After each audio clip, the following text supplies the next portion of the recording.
प्रश्न संख्या 13। ठीक है, एक वृत्त की त्रिज्या 5 सेंटीमीटर है। एक वृत्त दे रखा है जिसकी त्रिज्या कितनी है बेटा? 5 सेंटीमीटर। इस पर किसी वाह बिंदु से एक स्पर्श रेखा खींची जाती है। इस वृत्त पर क्या करते हैं, एक बाहरी बिंदु से एक स्पर्श रेखा खींची जाती है।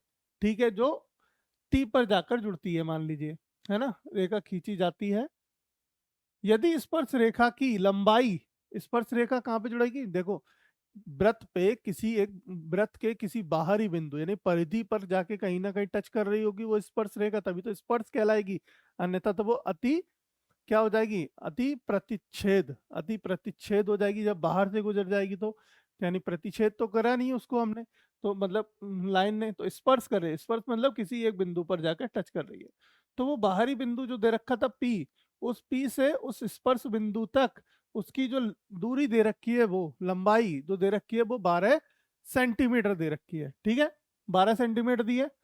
अब क्योंकि ये त्रिज्या कितनी है इसकी, सर्कल की, यानी ये वृत्त की त्रिज्या कितनी दे रखी है, 5 सेंटीमीटर दे रखी है। कितनी दी है बेटा? 5 सेंटीमीटर दी है।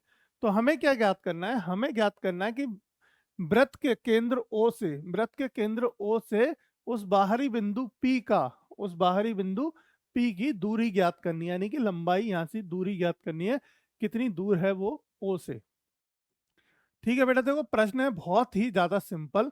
अगर मैं बात करूं ऑब्जेक्टिव में, अगर ये प्रश्न आया होता तो मैं डायरेक्टली इसको आपको बता देता। कैसे? देखो ये क्या बन गया, एक समकोण त्रिभुज बन रहा है। समकोण त्रिभुज बन रहा है तो समकोण त्रिभुज में हम क्या जानते हैं कि कर्ण का स्क्वायर बराबर होता है, यानी कर्ण की भुजा का स्क्वायर, भुजा जो कर्ण होती है, कर्ण का स्क्वायर बराबर होता है शेष दोनों भुजाओं के स्क्वायर के सम के। ठीक है, तो 12 का स्क्वायर कितना हो गया, 144। 5 का स्क्वायर कितना होगा, 125। दोनों को जोड़ोगे 169 हो जाएगा, यानी कि 169 हो जाएगा। और ये किसका होता है, ये किसका वर्गमूल होता है, वर्गमूल होता है कितने का, 13 का। तो आंसर आ गया 13। आंसर तो आ गया 13, 13 टिक करे आते आंसर हो जाता। अगर ये ऑब्जेक्टिव होता तो मुझे सॉल्व करने की जरूरत नहीं थी, ऐसे ही सॉल्व हो जाता। लेकिन हमारे पास ये प्रश्न आया है किसमें, अति लघु में। तो अति लघु में जब प्रश्न आया है तो हमें इसको सॉल्व करना पड़ेगा। तो देखो बेटा कैसे करेंगे इस प्रश्न को। दिया है, पहले तो जो दे रखा है हमें वो लिख लेंगे। तो दिया है हमें क्या, टीपी। टीपी बराबर दे रखा है 12 सेंटीमीटर। और ओटी, ओटी बराबर दे रखा है हमें 5 सेंटीमीटर। ये क्या है, त्रिज्या है वृत्त की, वृत्त की त्रिज्या है ओटी, है ना। और ये कितनी है, ये हमें गिवन है, यानी दिया है प्रश्न में। अब त्रिभुज, अगर हम बात करें, देखो समकोण, समकोण त्रिभुज ओटीपी में, ओटीपी में ओ पी, ओपी का स्क्वायर बराबर होगा आपके ओटी के स्क्वायर के प्लस टीपी के स्क्वायर के। ओटी मतलब है 5 का स्क्वायर प्लस 12 का स्क्वायर। 5 का स्क्वायर हो गया बेटा 25, 12 का हो गया 144, ये हो गया 169। और ओपी का स्क्वायर आ गया 169, और ओपी बराबर आ गया कितना, अंडर रूट में 169।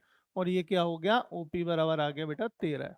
कितना आ गया, 13। आंसर आ गया बेटा 13, और यही करना था हमको।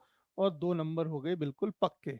कितना आ गया, 13 आंसर। यहाँ पे ऑप्शन नहीं है हमारे पास, ये ऑब्जेक्टिव में आया नहीं है प्रश्न, अति लघु में है। तो अति लघु में है तो इसलिए हमारे पास ऑब्जेक्ट नहीं, जो बहुविकल्पीय के जो ऑप्शन दे रखे होते हैं ऑप्शन नहीं होंगे।